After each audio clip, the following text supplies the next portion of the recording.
cheer for the room they're in. Good. So you're all here today to see Soho Young Company stand-ups, am I right? Yes! So give me a cheer if you are a friend or a family member of one of the stand-ups.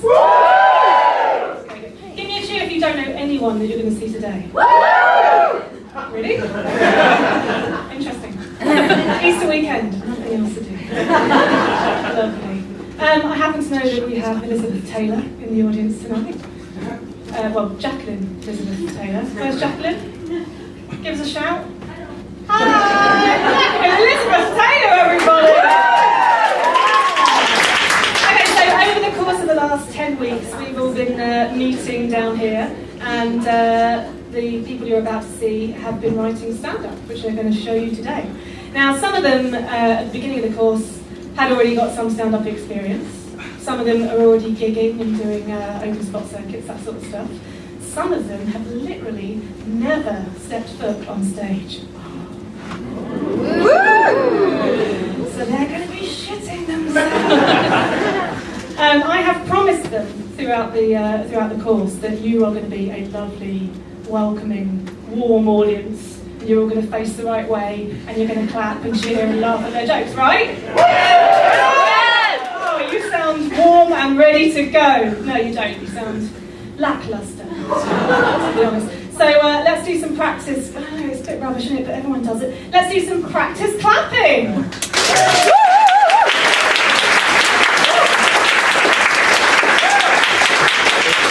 So I should say that obviously Soho Theatre is a charity, and Soho Young Company is run by our brilliant education department. And it wouldn't happen if it wasn't for Jules Howarth, who's in the audience today.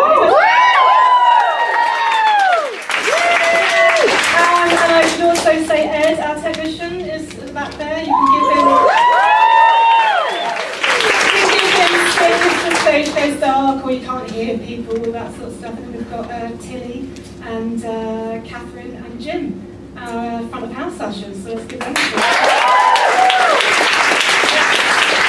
You're good, you're good. Okay, so let's split the audience down the middle. So let's just hear the clapping from this side.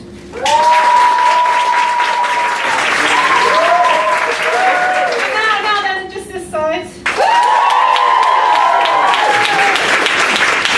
You lot, come on, let's do it again.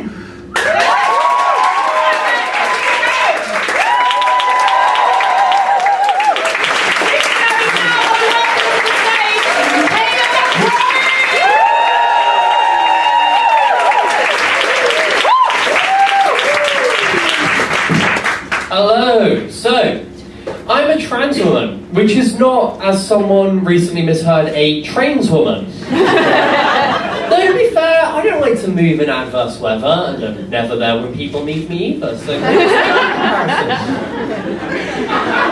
actually, I got quite jealous recently because the new Doctor Who was announced as a woman, and I saw lots of videos of like excited, emotional reactions to this. And all I got when I was announced as a woman was being told it caused a metaphorical death in the family.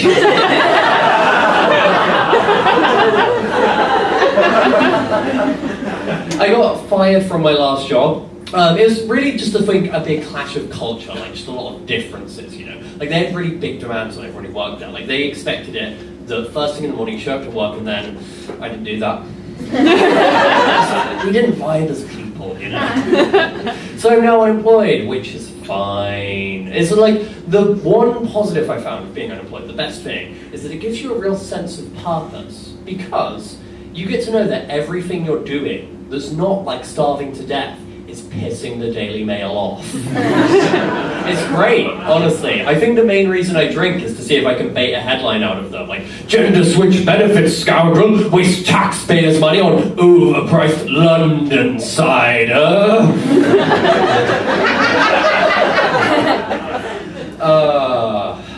But like, the worst thing I think is everything other than that is the problem. I hate personal statements, and I hate covering letters. And I hate having to walk a tightrope of desperation and arrogance. Like, I really just wish I could commit to one or the other. You know, like, go all in on desperation. Like, please, I need this job. My family is dying. My family is me and my addiction to name brand cereal. But we won't survive, right? Or go all in on arrogance, like, hello, I'm Kayla, and you can call off your search. Because you found the greatest office junior to have ever lived.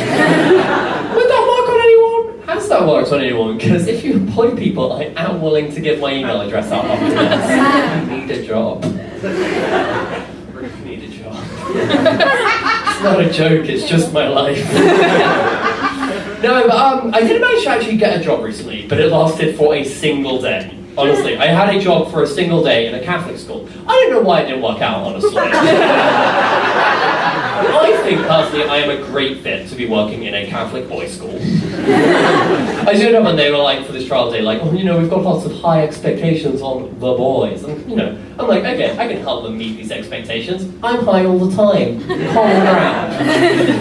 Yeah, at the end of the day, they were like, okay, this is really good. Yeah, why didn't you come back for the rest of the week? We'd like to employ you. And I'm like, that's great. Later, they call me up same afternoon and be like, actually, no. I honestly still have no idea why. Like, they never really gave me a straight answer. But I reckon they were checking my social media. Yeah. Because I think if they checked my social media, they'd have seen that I was gigging on the Sabbath, which is, as I'm sure you all know, God-fearing people, against the commandments. And that's really the only way that I personally have ever strayed from God's light. It was actually, to be honest, kind of useful, because, you know, I'd written all of that material about being unemployed and stuff, and it saved me having to, you know, either scrap it or rewrite it or, you know, lie. Like, you know, at least it kept me honest, which is what the big G would have wanted. Thank you all, and God bless.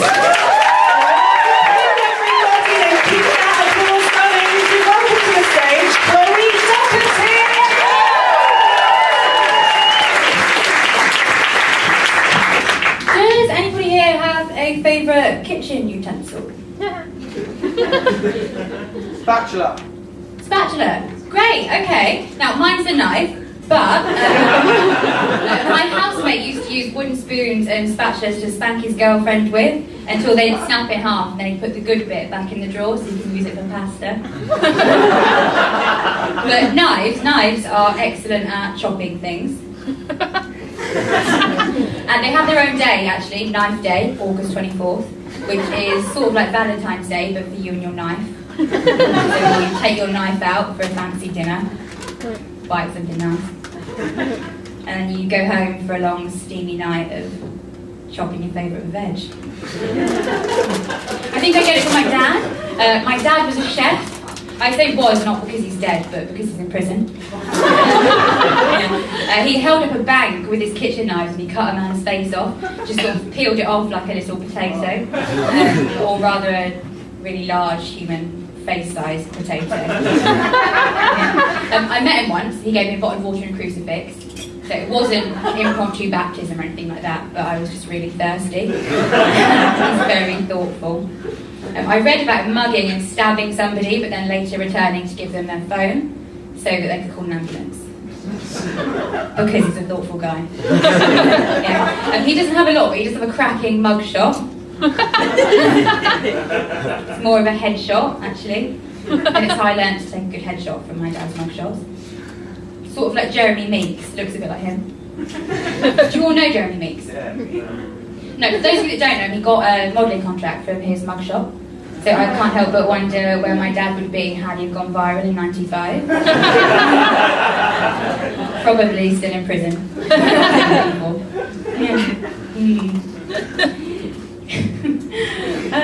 I got sacked from a job recently for having fuck me eyes.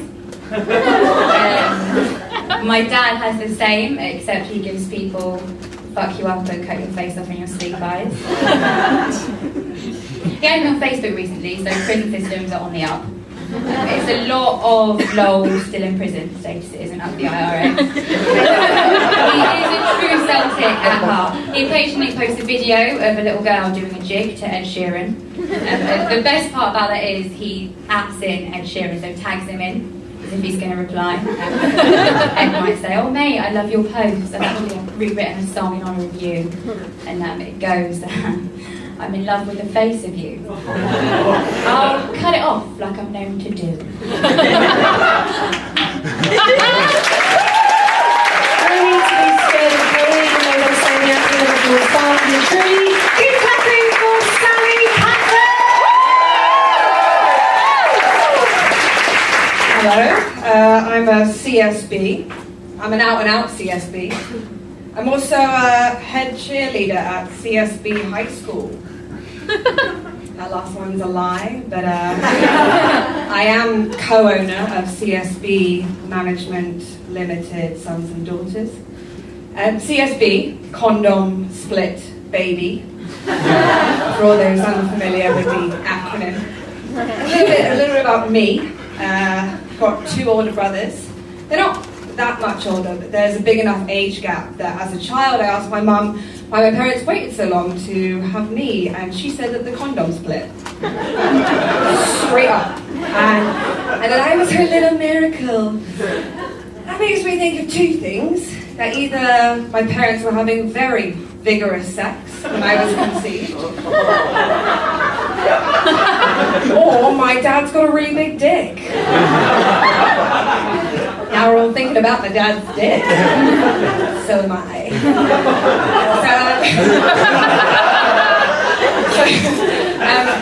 CSBs, we're all around you. You might be sitting next to one right now.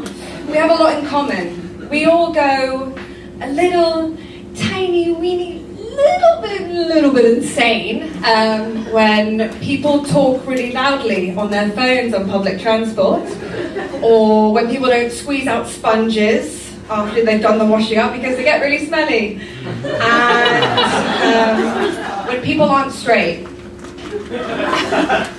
with you about whether they want to be in a partnership.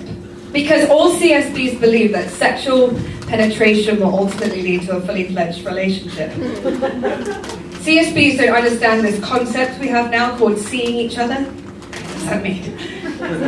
So what's your name? David. David. Hi, David. I'm Sally.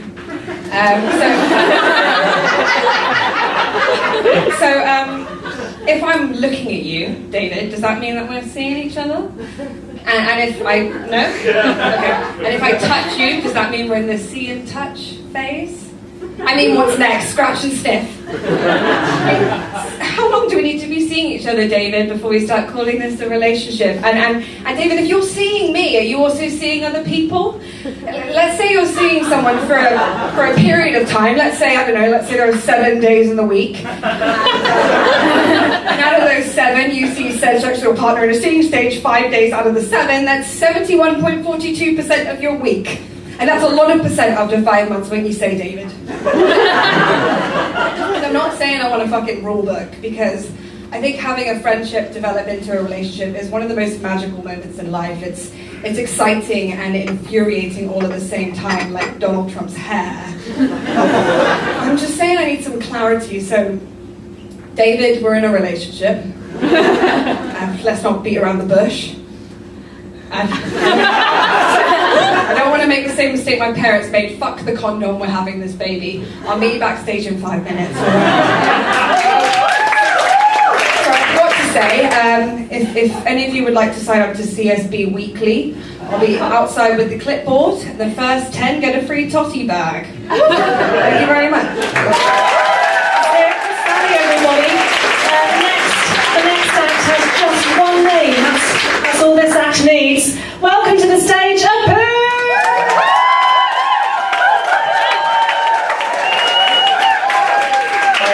How are we all doing tonight? We good? Yeah, awesome. Well, look, I'm going to be honest with you folks tonight. I'm a wannabe hipster, and I'm addicted to my phone. Facebook, Twitter, and craft beanie hats, that's my Friday night right there. And it's a real addiction, man. Phones are basically the coke of the modern millennial hipster. Everybody's doing it, but nobody's having any fun. And it's a real problem I need to solve for myself. Oh, excuse me, I've forgotten my train of thought. Recent train tickets. Yeah, so it's a real problem I need to solve for myself. I don't know if you've heard about digital detoxing, or detoxing to your digital, but it's pretty simple. Basically, the whole idea is that you go away for the weekend, and you go away to a countryside retreat. and you leave everything at home. You leave your wallet, your laptop, your phone, your assault rifle. You leave all of it at home, just for the weekend, just to ruin your fun. I'm looking at you, madam. Don't buy a drink off. And I'm seriously considering I'm going on one of these wanky weekends away to Shropshire, or to Somerset, somewhere that people with names like Benedict Cumberbatch probably live. Benedict Cumberbatch. Cumberbatch Benedict. And yes, it's usually for people who eat soy, drink tofu, and live. But look, I'm a software engineer. Man, I'm all about the digital game. Like, I could never put myself through something like this. I mean, it's basically torture for me. Social media is basically my umbilical cord reality. Let me give you an example. I can't complete a run until I posted it on Runkeeper and on Strava. Because my God, do I need Stuart King from 6 feet, Stevenson College, Colchester, to know about it before I can finish it. Bit of a niche joke there. I can see a few laughing runners in the audience, especially around here. But in case you don't know, Strava and Runkeeper are running apps. They track where you run, they tell you about your distances, your times, and your bleh. And Stuart from Stevenson College, Colchester in 6B, Stuart's a prick.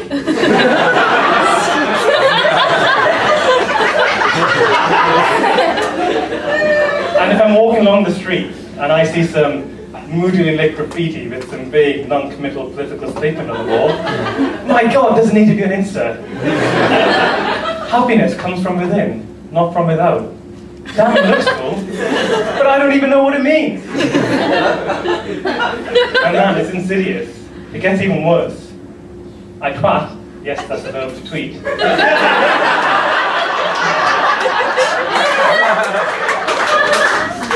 I twat off 300 or 400 times a day.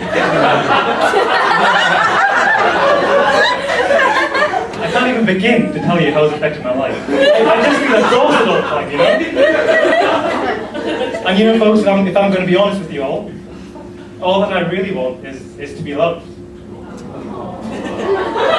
All I really want is to be known.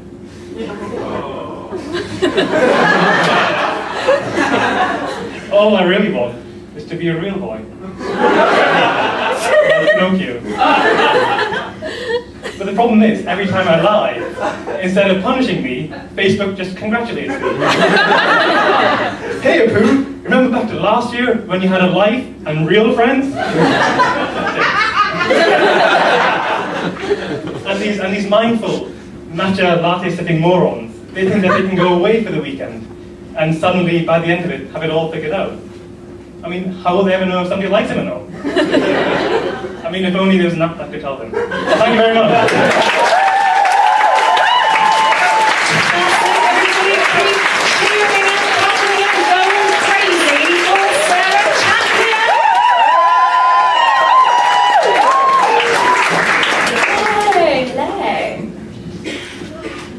That doesn't go that way round.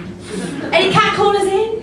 Love it. Just like, get your tits out! Love that. Actually, I had an experience with that the other day. I was running down the street. I was on a jog, I wasn't getting murdered. And this guy, as I was running towards him, was really charming. He was like, yeah, work it, work it! And I was like, oh, if I needed an incentive to run fast, I've got one now! I go past him and he's like, she's running! I'm like, yeah, anyway. running past, go round the corner. Genuinely, as I do that, he shouts after me, she's going round the corner! Sorry, have I inadvertently hired a narrator? I don't really need that in my life, actually. Oh, she's finished that M&S meal for two by herself. Oh, she's finished that bottle of wine and it's only a Wednesday. She's plucking her rope chin hair again. Actually, I'd love to hire him as a narrator, just to see how long it would be before he resigned. She's lying in bed, she's taken her tampon out, and she's put it on her bedside table. She's tried to throw it into the bin on the other side of her room. Oh, she's missed.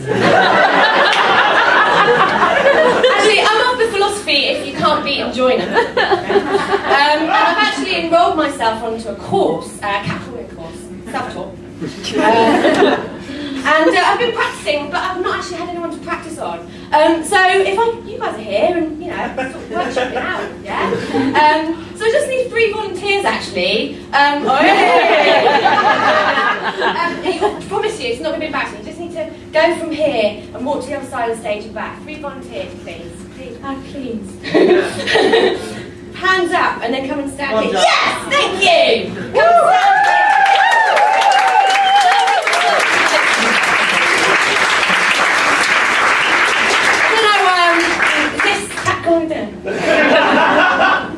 The lunge now. Maybe I'll just do animal noises. Meow. Cat. Yeah, so we just want to start. We'll just, you know, don't know what's going to happen, but just one side of the stage to the other. Just go for it. Yeah. Oh, I'd really like to sex you all night long. Next. Fine. Try again. Yeah. Oh, I'd like to see that beanie on my bedroom floor. You slutty man. Next, friend. Oh, I'd really like to kiss you.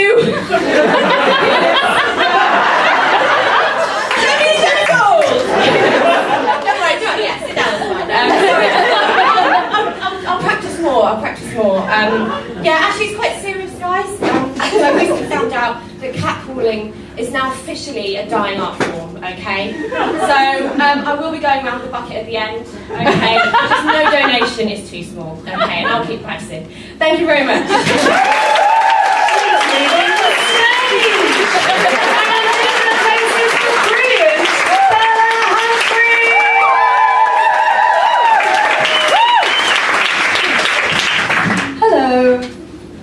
Oh, it's all going wrong already. Hello. So I'm one of 7. I know. I've got 6 younger siblings. What's that? Oh no, we do all have the same dad. Oh, we're not Catholic. And yes, we did own a TV growing up. My parents just really love each other. It's quite difficult actually raising a lot of children, because the thing is, the more kids that you have, you run a much higher risk of hating one of them. My parents hate us all.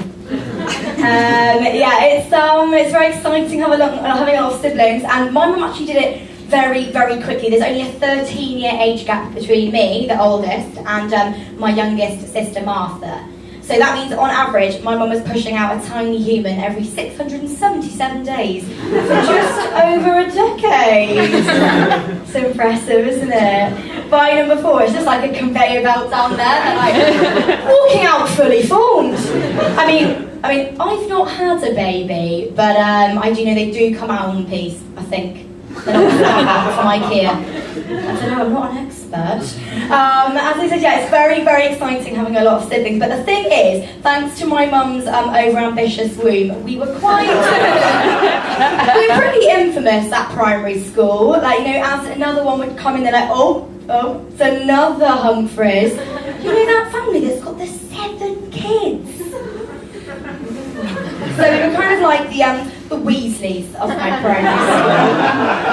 So there's only 2 gingers in my family. Yeah, and I think that's potentially what inspired my sister around sort of 2004, 2005 to force us all to film our own version of Harry Potter and the Philosopher's Stone.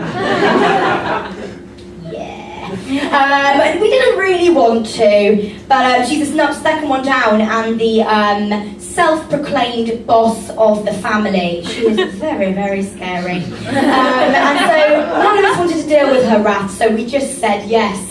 She got very into it, and she spent 2 weeks watching the first film on loop on one of those mini DVD players, stopping it every 30 seconds so she could write down the script by hand. I know. The whole family was involved. Mine and her bedroom became the costume department, and she made one of my brothers cry when he refused to wear a dress for his scene as Mrs. Weasley.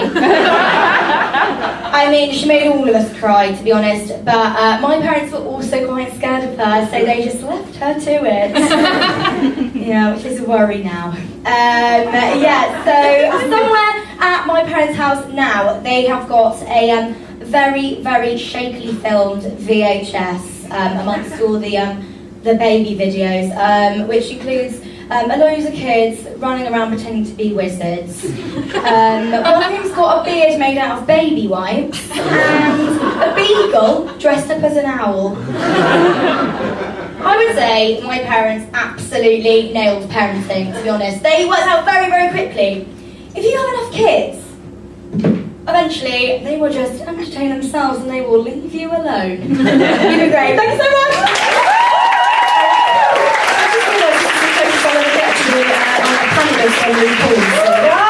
Come through! Let's hear it from Marvin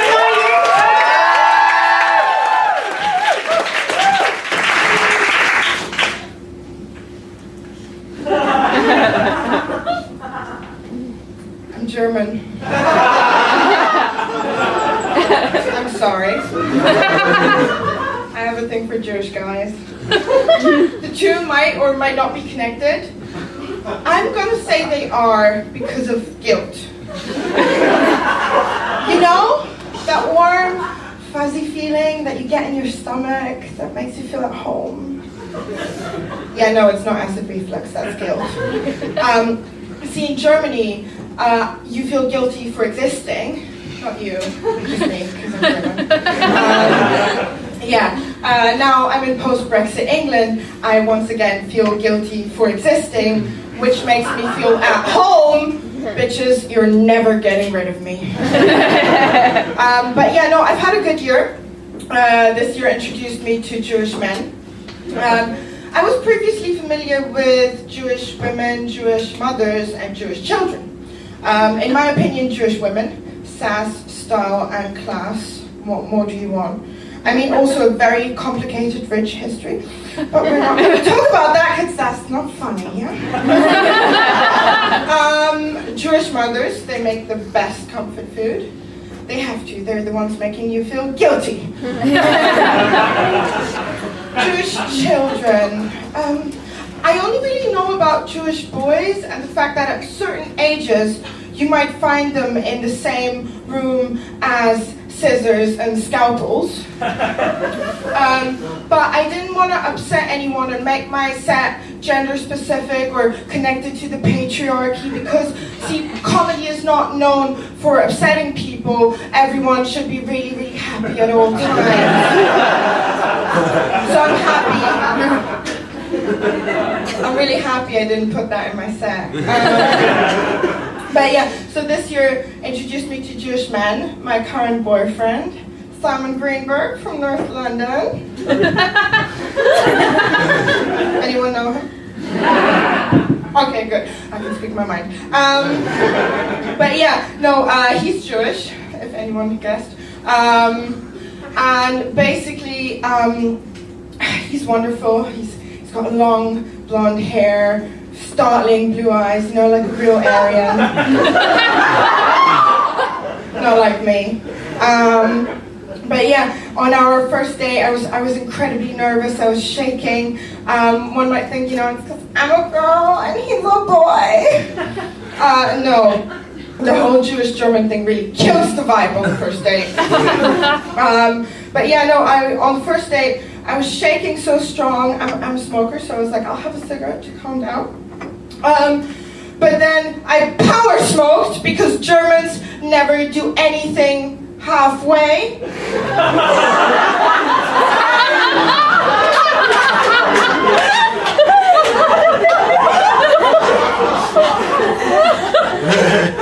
Let's just say I was so hyped on nicotine, I didn't have to shake anymore, I could just vibrate through the streets.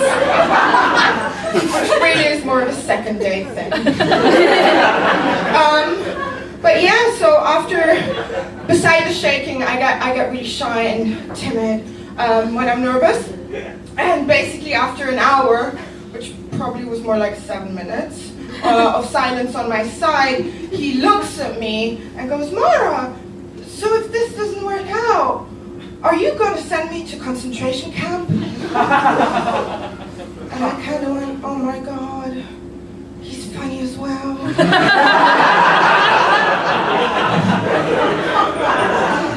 We're dating now. It's amazing. I've become a charitable person for the first time in my life. I feel like I'm attempting to redeem what my people have done to his people, orgasm by orgasm. But see, as a German, I feel like I don't get enough ethnic diversity with that. We didn't have a Commonwealth, guys. That one got it. Thank you, sir. But you guys, you just get way more diversity. So I think, what we should all really be doing tonight, mainly the singles, but also, couples, if you want to go a bit cray-cray, you should go out there and try to fix the past in the present by fucking people. And before thank you for having me.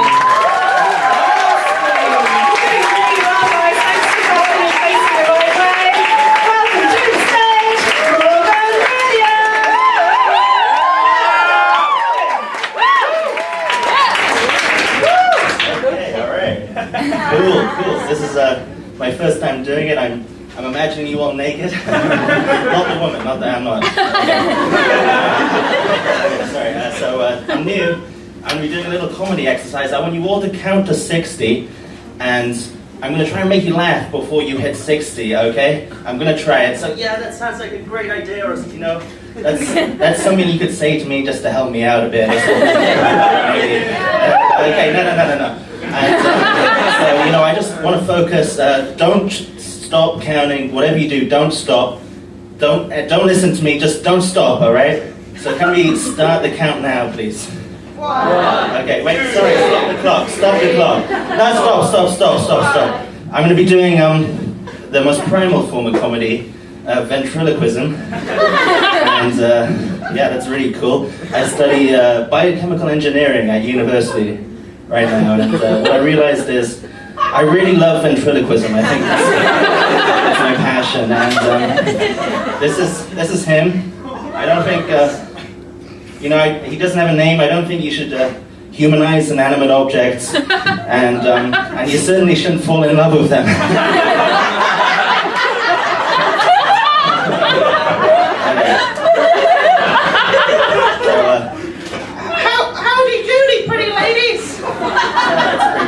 Alright, let's start the count again from where we were, so we can just... 5. That's it, okay. Doesn't it smell magnetic in here? Because there's so many women on that menstrual cycle. That wasn't funny. That was sexist. That was sexist, right, everybody? Yeah. And it was inaccurate too. It smelled metallic, not magnetic. So that's not. Yeah, he just killed the vibe in the. That's again something you could shout at. I'll start with the jokes now. All right. I guess. I was talking to this guy on Grindr, the dating app, and you should be saying this. Oh, sorry. Yeah, I should be saying that. So I was talking to this guy on Grindr. Actually, again, I forgot to start counting again, please, ladies and gentlemen. I don't think that. Okay, whatever. So I was talking to this guy on Grindr, the dating app, the other day, and he said he was very nice, and I had a beautiful smile, and he really liked me, and he wanted to hold me with love and passion, and touch our naked bodies together. And I don't know, but I think this guy might have been gay or something. Yeah, I did it. But, that was a killer joke, Morgan. And just like how I've killed 16 people. This guy, what a trickster, ladies and gentlemen. I think it's my biochemical engineering degree to figure this out.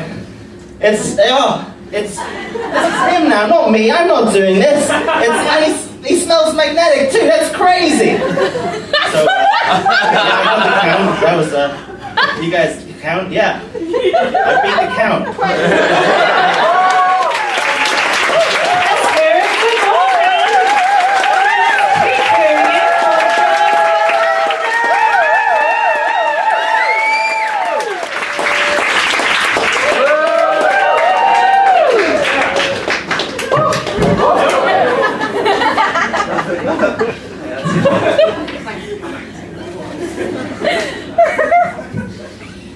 It's great to see so many people here.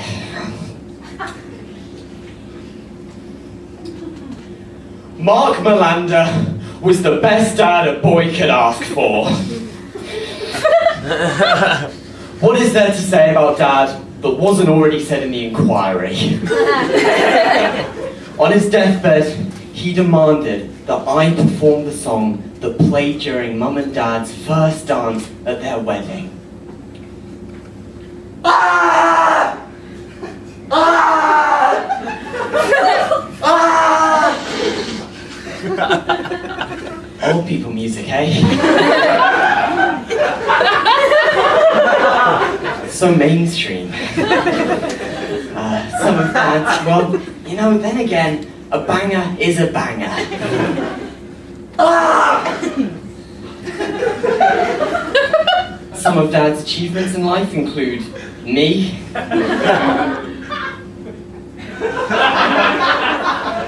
Ting Gary Barlow in a pub toilet, and his poetry anthology. I'll read one of his poems now. It's called I Hate My Wife. He insisted. Sharon, divorce me, you harpy. These are just notes I'm reading off that my dad gave me. It's just bits of advice, you know, nothing compulsory. I'll leave you the house in the will if you tell people that Sharon gave me a fatal STD. Dad was always stingy. In fact, except for when he flew to Tenerife a week before his wife was killed. So it couldn't have been him. So we had to use quite a powerful Dyson to clean up Sharon's flat. In fact, Dad was so stingy that he even asked that I find a way to finance the funeral. But I think I've found a way. Dad loved to paint, but he always left a mess. If only he had lived long enough to buy the all-new Dyson vacuum cleaner with 2 power modes and a 10-meter charging cable. Finally, a product that puts the fun in funeral.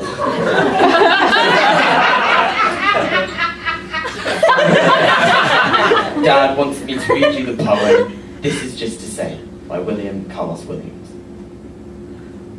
I had eaten the plums that were in the icebox, and which you were probably saving for breakfast.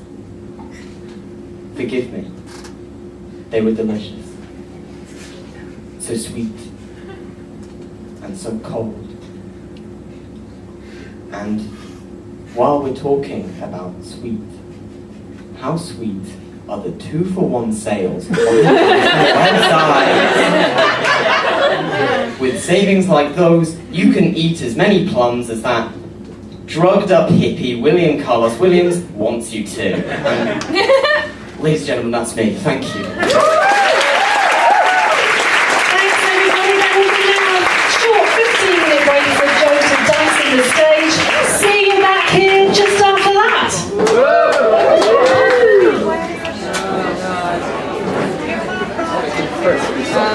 I'm waiting for